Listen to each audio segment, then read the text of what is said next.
आज हम बात करेंगे एक ऐसी दुखद और चिंताजनक घटना की जिसने हाल ही में ऑस्ट्रेलिया के सिडनी शहर और पूरी दुनिया को झकझोर कर रख दिया है। ये घटना हुई बोंडी बीच पर, जो सिडनी का एक प्रसिद्ध और सुरक्षित समुद्र तट माना जाता है।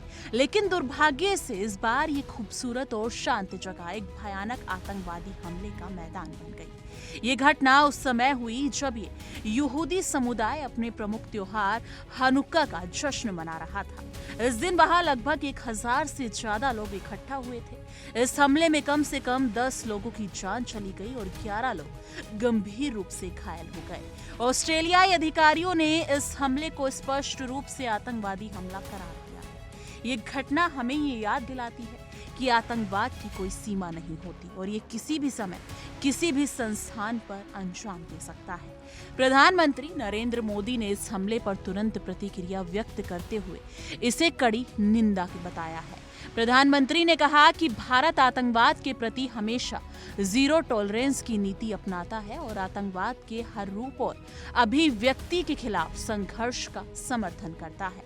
उन्होंने अपने ट्वीट में लिखा कि यह हमला उन लोगों के खिलाफ किया गया था जो हनुक्का उत्सव मना रहे थे। प्रधानमंत्री मोदी ने पीड़ित परिवारों के प्रति अपनी गहरी संवेदना व्यक्त की और ऑस्ट्रेलिया के नागरिकों के प्रति भारत की पूर्ण एकजुटता का संदेश दिया। उन्होंने ये भी स्पष्ट किया कि भारत हमेशा आतंकवाद के खिलाफ अंतर्राष्ट्रीय सहयोग का समर्थन करेगा। प्रधानमंत्री मोदी के साथ साथ भारत के विदेश मंत्री डॉक्टर एस जयशंकर ने भी इस हमला की कड़ी निंदा की है। विदेश मंत्री ने कहा कि इस हमले में जिन लोगों ने अपने परिजनों को खोया है उनके प्रति हमारी संवेदनाएं और समर्थन है। उन्होंने स्पष्ट किया कि यह हमला न केवल ऑस्ट्रेलिया बल्कि पूरे विश्व के लिए चिंता का विषय है।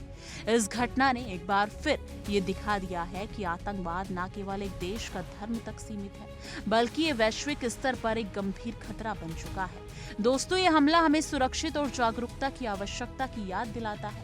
बोंडी बीच जैसी जगह जहां लोग छुट्टियां और जश्न के लिए आते हैं, वहां इस तरह की हिंसा भी संभावना शायद किसी ने सोची भी ना हो। लेकिन ये हमें समझना होगा कि आतंकवाद कभी भी अप्रत्याशित समय और स्थान पर हमला कर सकता है। इस घटना से ये स्पष्ट होता है कि हमें न केवल व्यक्तिगत सुरक्षा के उपाय करने होंगे बल्कि अंतर्राष्ट्रीय सहयोग और सतर्कता को भी बढ़ाना होगा। ये दुखद घटना हमें ये और महत्वपूर्ण संदेश देती है कि हमें ये याद रखना चाहिए कि आतंकवाद के खिलाफ लड़ाई केवल सुरक्षा और कड़ी कार्रवाई तक सीमित नहीं होनी चाहिए। इसके लिए वैश्विक स्तर पर जागरूकता, संवाद और सहयोग की जरूरत है। हमें मानवता, सहिष्णुता और शांति के मूल्यों को बढ़ावा देना होगा ताकि दुनिया में इस प्रकार की घटनाओं की संख्या को कम किया जा सके। प्रधानमंत्री मोदी और विदेश मंत्री एस जयशंकर ने यह भी स्पष्ट संदेश दिया है कि भारत इस लड़ाई में हमेशा खड़ा रहेगा और अंतर्राष्ट्रीय स्तर पर आतंकवाद के खिलाफ सहयोग करेगा। हम सभी के लिए ये समय संवेदनशील और चिंताजनक है। ये घटना हमें ये सोचने पर मजबूर करती है कि हमें समाज में एकजुटता, भाईचारा और सहिष्णुता के संदेश को फैलाने की आवश्यकता है। आतंकवाद किसी धर्म, देश या समुदाय से नहीं जुड़ा होता। ये सिर्फ निर्दयी हिंसा का नाम है। इसलिए हमें मिलकर शांति और सुरक्षा के मूल्यों को मजबूत करना होगा और ऐसी घटनाओं में प्रभावित लोगों की मदद के लिए आगे आना होगा। दोस्तों, इस दुखद घटना में हम सभी पीड़ित परिवारों और घायलों के साथ अपनी संवेदनाएं साझा करते हैं।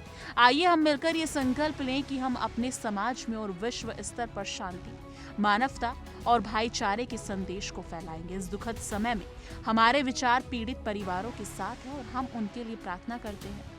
यही से हम आज के इस विशेष समाचार का समापन करते हैं। इस दुखद घटना को लेकर आपकी क्या राय है? आप क्या सोचते हैं आतंकवाद को लेकर? कमेंट सेक्शन में अपनी राय जरूर साझा कीजिएगा।